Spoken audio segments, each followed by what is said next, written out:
pot pie. Yep, the comfort food that everybody really enjoys.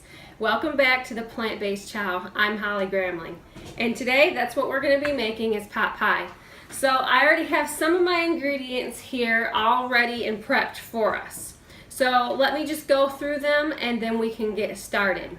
So for the filling of the pot pie, I have one bag, a 32-ounce bag of mixed vegetables. You can obviously cut the vegetables up fresh if you want to on your own, but I just find it a lot easier and quicker to have the frozen vegetables on hand. In this bowl here, I have 1.5 cups of yellow onion, and my garlic cloves were really tiny, so I used 4 garlic cloves in here. But if you have a bigger size of a garlic clove, use probably around 2. And then here I have vegetable broth. This is 2 cups. We will be using more though, actually around 4. I'll add those other 2 cups in a little bit later. I just wanted to have at least 2 cups pre-measured. And then here in this cup, I just have 1/2 cup of flour. And then here in this one, I don't want to pick it up because it's really full, is 1/2 cup of almond milk. And then I have 3 bay leaves. All right, so that is our ingredients for the inside of the pot pie for the filling. And so now you guys can come on over here with me to the stove and we will start getting things together. Come on over. All right, first thing we are going to do is we're going to saute these onions and garlic up. So I'm going to turn my burner on. Probably a medium high. And I'm going to saute these in just water. We will not be using oil in this. So I'm going to measure out a couple of tablespoons of water, and we'll add more as we go if needed. We just want to keep it moist so that the onions and garlic don't stick to the bottom of the pan. So I'm going to add those in there.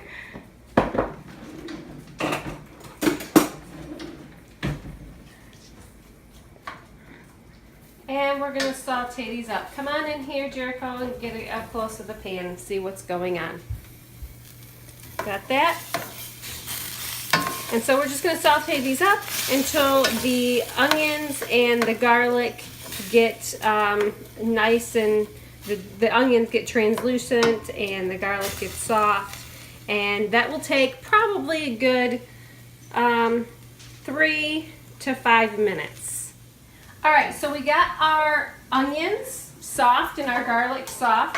So come on over here again, Jericho, and take a look so they can see how they look. So this is what they look like when they're soft.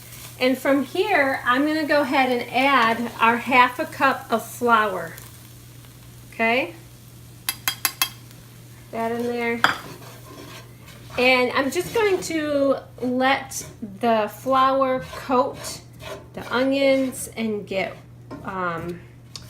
warmed up.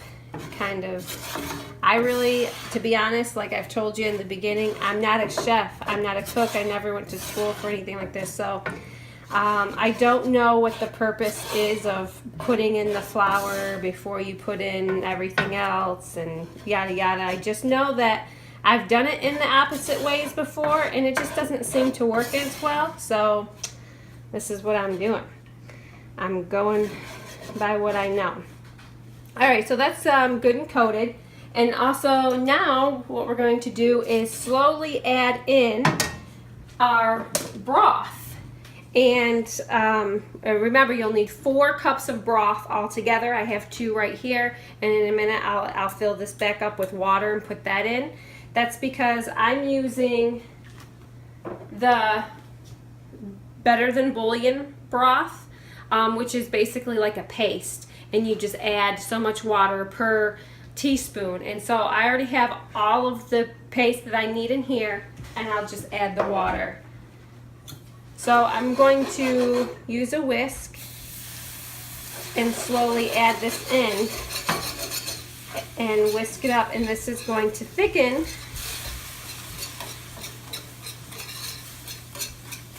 as we go here.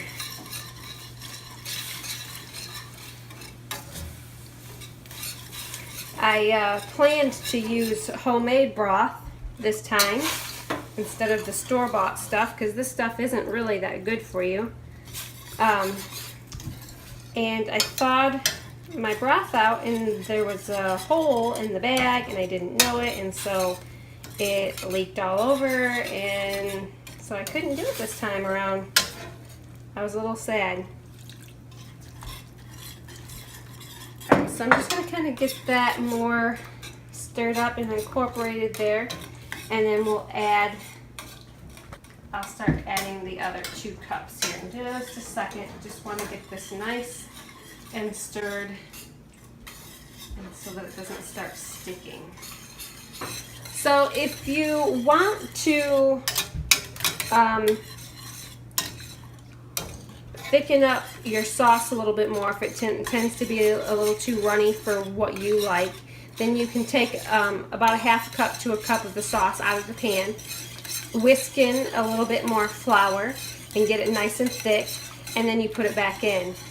And the reason why you don't really want to add it directly to the pan is because it tends to clump if you are not able to put it into something. It just tends to make these big clumps, and if you got it in a cup to where you can really whisk it vigorously and get those lumps and everything out, it's the better way to go. Alright, and if I recall correctly, I do usually always end up having to add some more flour because we like our pot pie pretty thick. Alright, now from here I'm going to add our milk and our bay leaves. So I'm just coming over here to grab those and dripping. So our milk and bay leaves. Don't forget to take your bay leaves out. I've done that before, and it doesn't taste very good when you bite into one of those. Luckily it wasn't me that did it, it was my husband. No. Alright, so as you see, I've kind of like let this sit for a little bit, but it's still not as thick as I would like it. So I already took about 1 cup of the sauce out of the pan. I just scooped it out with another measuring cup. And I'm going to go ahead and add now about a tablespoon of flour to it. And then I'm going to just take a fork and I'm going to whisk this as vigorously as possible without making a mess, so that it can really thicken up in the cup. And then, like I said before, we won't have the chunks and all that good stuff. And then when we add it to our sauce here, it will thicken it right up. Once your sauce is as thick as you want it to be, then we can add in our frozen vegetables. Keep in mind, if you are using frozen vegetables, that the frozen vegetables are going to have water in them. And so it could, again, make your broth a little watery. So, again, it's just something you have to watch for and decide what your thickness is. Add the vegetables and give it time to thicken, because sometimes when you just let it sit over this heat, it will start to thicken up on its own. I don't want to over add flour or anything to it and then have it super thick. So I'm going to go ahead and just add these in. Voila! So it's going to take some time. Those are frozen cold, so this is going to take some time to heat back up and to thicken up. And so what we're going to do while we are giving this time to do what it needs to do, we're going to go over to the counter and we are going to make our dough for the top. So come on over here and we're going to make the dough. Now, this traditionally a pot pie would be in a crust and it would look like a pie. I found it a lot easier for us to just make it with the filling in the pan. So we'll just dump the filling in the pan here, and then we're going to lay our crust over the top and bake it that way, and then we can just scoop it out. Okay, so here are our ingredients for our topping, the biscuit part of it. So in this bowl, come on over here, Jericho, so they can see what's in the bowl. So in this bowl, I have 2 cups of all-purpose flour, 1 tablespoon of baking powder, a half a teaspoon of baking soda, 3/4 teaspoon of salt are all in here. Then I have 4 tablespoons of cold butter, very important for it to be cold. And then here I've prepped 1 cup of almond milk and 1 tablespoon of lemon juice is in here. And what that lemon juice is going to do is it's going to kind of give us a vegan buttermilk. So that's why you do that. If you don't have lemon juice, you can also use apple cider vinegar. That is also another good way to make our vegan buttermilk. All right. So I'm going to go ahead and I'm just going to use my hand to mix up these dry ingredients really well. Okay. And then what we're going to do is we're going to add in the butter. So like I said, it's cold butter, and you want it cold, and you kind of want to, I got it cut up into chunks as well. You kind of want to work quickly so that the butter doesn't start to melt. You want to kind of just work it into this flour, and some people call it like a sandy texture. It almost looks like sand or something like that, but it never looked like sand to me. So basically you just want to incorporate this butter real well without getting it too soft to where it's starting to actually melt and like wet the flour. Although I believe that it was the first time I had ever made this recipe, I actually did melt the butter, or maybe it was just at room temperature or something like that, so it was really soft. But it still turned out pretty good anyway, so it worked out. Jericho, come on over here again and let them see what this kind of looks like. So it's not a smooth flour anymore. Basically, it's just kind of, chunky and whatnot. All right, okay. So now that we have that in there, I'm going to go ahead and get a spoon first of all with my flour in hands. We are going to go ahead and add in our milk and lemon juice.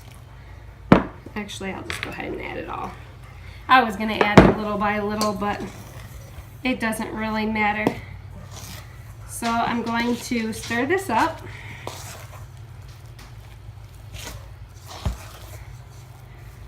And it's going to be very sticky. Okay, so it's not going to be a big ball of dough per se. It is going to be very sticky. And then I'll show you how to get it going here. I am going to get my dog to go lay down. He's clicking all over.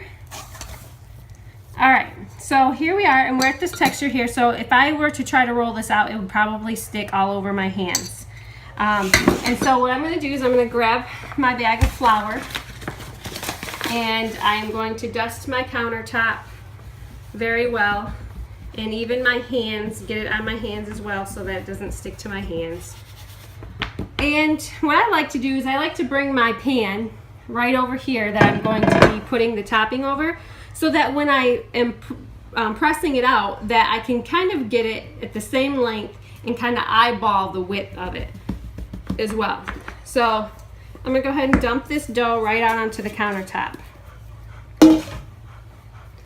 And then I'm gonna also just put just a little bit on top here. And I'm going to kind of knead this just a little bit here.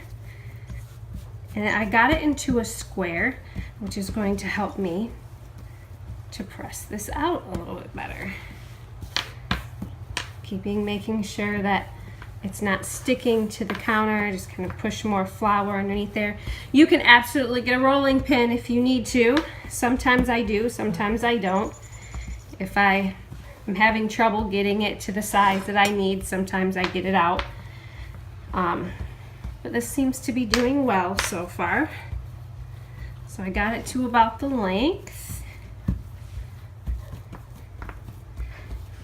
Press it out to the width. And again, if you find that it's really like sticking to your hands or the countertop again, just grab some more flour and put on your hands, put on the countertop. All right, so I think that's good there. And then we're gonna check on the filling that we have over here on the stove. So come on over here, Jericho, and take a look in that pan for me. Uh-oh. Bubbling up. It's okay though, seems to be okay. I'm going to turn my heat off. I again am going to add a bit more flour to get this thickened. Get it stirred up here. Actually, like I said, I believe that as of right now it's more because of the vegetables got added in there and it released their waters from being frozen and got it water again. And I'm going to go ahead and remove the bay leaves now. I put 3 of them in there, so we'll have to, I'll search for them here. I got it finally to the thickened consistency that we like it, and I went ahead and just put it in our pan and getting ready to put our dough on top. So this is tricky. Sometimes I end up having to have help with my husband to kind of do this, and sometimes I'm able to do it by myself. So we'll see how it goes today because my husband isn't here to help me. So I'm just going to come on over here, Jericho, closer so they can kind of see. Just try your best to get this up off the counter. It's okay if it tears apart a little bit because you'll be able to adjust it and move it around a little bit once we get it on here and kind of fill in these holes and things like that. So just kind of close up the holes by pulling it together and just pinching it there. And so it works. It does a good job. You know, this is real right here. You know those videos that you see and it comes out all perfect on some of those cooking channels? Well, this ain't that channel. I'm not Martha Stewart. I'm just Holly Gramling. So we got it on there and it's still like in one piece. So I'm happy about it. And what I've done is I preheated my oven. I preheated my oven to 425 degrees, and that's still actually preheating now because I just turned it on. And we're just going to put this in the oven for about 20 to 25 minutes. Just double check you're just basically wanting to put in there long enough to where we get the crust on here a good golden brown. And we are about to pull pot pie out of the oven. So let's see how it looks.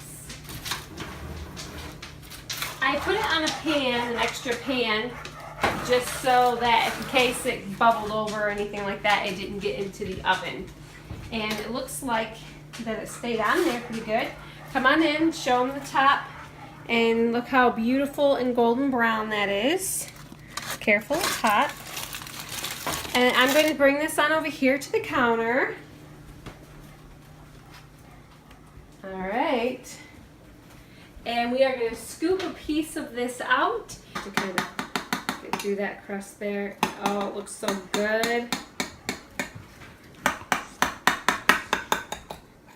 You don't necessarily have to have a knife. You can just plunge right into it. All right, look at that. Beautiful. How's it look? Let us know, how do you think it looks? All right, so Ann and I loved it. Did you love it? Yes, I did. All right, and so that's it, guys. So if you try the recipe, let me know how it works out for you. Leave comments below and let me know if you have any good ideas as far as how you could change it up or add to it. And we will see you next week on the Plant-Based Chow.